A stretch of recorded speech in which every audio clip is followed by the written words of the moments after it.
कृपा हि केवलम्। ॐ गुरुकृपा हि केवलम्। ॐ गुरुकृपा हि केवलम्।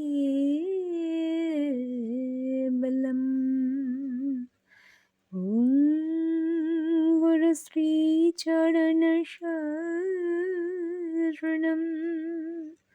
ॐ गुरुश्रीचरणशरणम्।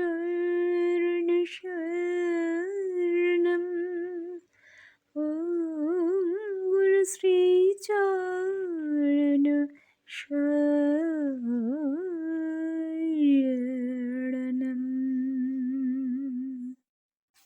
রাম নারায়ণ রাম, রাম নারায়ণ রাম।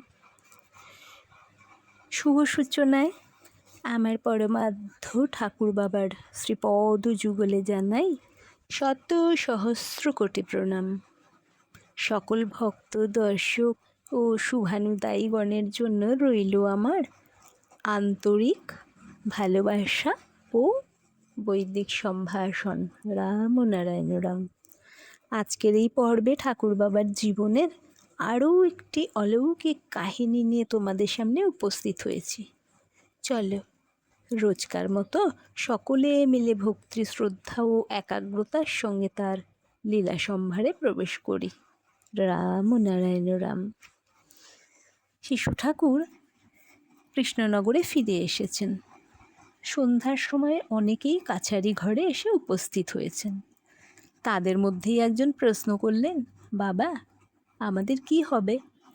বালক ঠাকুর জবাব দিলেন, হবে, ঠিক হবে, হবার জন্যই তো আসা, হবে বলেই তো সবাই এসেছে এখানে, তবে হবে না কেন? চৈতন্যময় এই বিশ্বে সবই চৈতন্যময়। চৈতন্যময় বস্তুর সমষ্টি থেকেই এসেছে আমার চেতনা। আমার চেতনাই প্রমাণ করছে সেই চৈতন্যময় জগৎ। চৈতন্যময় জগৎ থেকে সবাই আমরা নিয়ে এসেছি চেতনা শক্তি। যে বস্তুর সমষ্টি নিয়ে আসা, সেই বস্তুর সমষ্টি নিয়েই যাওয়া, এটাই প্রকৃতির নিয়ম। আসার ও যাওয়ার পথ তাই একই ধারা, একই সমষ্টিগত প্রাণ। তাই তো আমাদের মধ্যেও রয়েছে সেই প্রাণ, সেই মন, সেই চৈতন্য। এই মহাশূন্যেই চৈতন্যের অনুপরমাণুগুলো বর্তমান। তার মধ্যে ঘুরছে গ্রহ উপগ্রহ, তা থেকেই জীব সৃষ্টি। আমি, তুমি ও জীব জগতে সবাই আমরা সেই মহাশূন্যেরই বস্তু। সবাই আমরা চৈতন্যময়, মহাশূন্যেই বিরাজ করছি। মহাশূন্যের সীমা নেই, বস্তুরও তাই সীমানা খুঁজে পাওয়া যায় না। সেই সীমানাহীন বস্তু হতে বস্তু দিয়েই তৈরি আমি, তুমি ও আমরা সবাই। সহজভাবে এটা বোঝা উচিত, কোথা থেকে, কিভাবে, কেন এসেছি আমরা সবাই। সেই মহাবিরাট সারা আমাদের সবার মধ্যেই আছে। একই সারা ও সুর হতেই জগৎ সৃষ্টি হয়েছে। আমরা তো সবাই সেই একই সারাতে ডুবে আছি। বাস্তব বোধ নিয়ে, বাস্তবের সত্তা নিয়ে এক ইন্দ্রিয়গ্রাহ্য বস্তুর চিন্তা করে যাও। বাস্তবের এই ধারা নিয়েই চলে যাও, ডুবে যাও সেই ধারাতে, যে ধারাতে এসেছো। একই বৃক্ষের বহু বীজ সেই বৃক্ষেরই রূপ ধারণ করে। বিশ্বের জীবজগৎ তারই বীজ, রূপ নেবে তারই। প্রকৃতির গ্রন্থ অনুসরণ করলে তার প্রমাণ পাওয়া যাবে। এর বাইরে কিছু নয়, কল্পনায় কিছু নয়। একজন প্রশ্ন করলেন, কিভাবে যাব? পদ বলে দাও শিশু বাবা। ঠাকুর বললেন, কিভাবে যাবেন? আপনার এই দেহের মধ্যে চক্ষু, কর্ণ, নাসিকা, এই যে ইন্দ্রিয়গুলো, এগুলোর কি কাজ জানেন? বিরাট ক্ষমতা এদের, বিশ্ববিরাটের অনন্য শক্তির এগুলো হচ্ছে নমুনা, স্যাম্পল। জিনিসপত্র কেনা নেওয়ার জন্য আমরা স্যাম্পল ইউজ করি না, স্যাম্পল পাঠাই না, সেইরকম এগুলোও সেই নমুনা। এগুলোর কোনটা কি বলছে, কিসের সাড়া দিচ্ছে তা ভাবুন। ভালো করে ভেবে দেখতে হবে, বুঝতে হবে, জানতে হবে। বিশ্বের যাবতীয় যা কিছু সব এরাই আপনাকে জানিয়ে দিচ্ছে। এই যে সব কিছু জেনে নেবার ও জানিয়ে দেবার ক্ষমতা আপনার মধ্যেই তো রয়েছে, সবারই আছে। প্রকৃতি কাউকে ফাঁকি দেয়নি। সবই যখন আপনার আয়ত্তের মধ্যেই আছে, তবে আপনি বিশ্বের ক্ষমতায় প্রতিষ্ঠিত থাকবেন না কেন?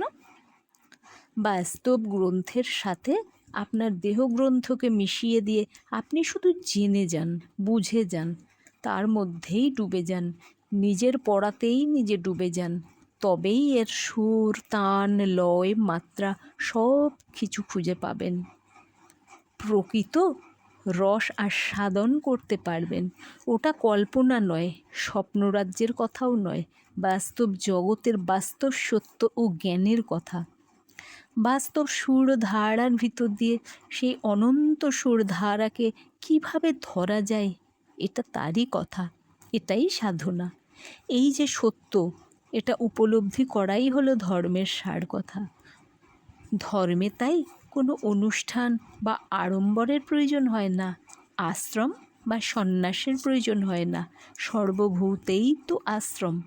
এই পৃথিবীই তো একটা বিরাট আশ্রম। জন্মই তো সন্ন্যাস। সবাই আমরা একদিকে বিরাট যোগী ও ত্যাগী, আবার অন্যদিকে বিরাট ভোগী। এই যে যোগী, ত্যাগী ও ভোগী শুধু বুঝবার জন্যই নামানামি। আসলে সবাই কিন্তু এক।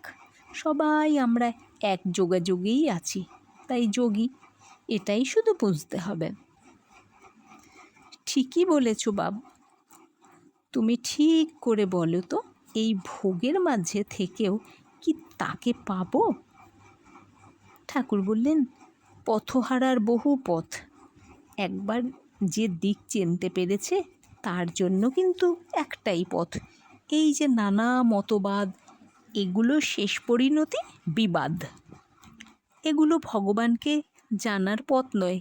যে ভগবানকে খুঁজতে চাইছেন, সে ভগবানের ভগবত্তা যেটা, তার সঙ্গে যদি যোগাযোগে থাকতে হয়, সেই শক্তির সঙ্গে যদি যোগাযোগ রাখতে হয়, তবে ভোগের পথ দিয়েই যেতে হবে। যেটাকে ভোগ বলছেন, সেটা কিন্তু আসলে ভোগ নয়। জীবজগতে সবাই মুহূর্তে মুহূর্তে ত্যাগই করে যাচ্ছে। কেউই তো কোনো কিছু ভোগ করছে না।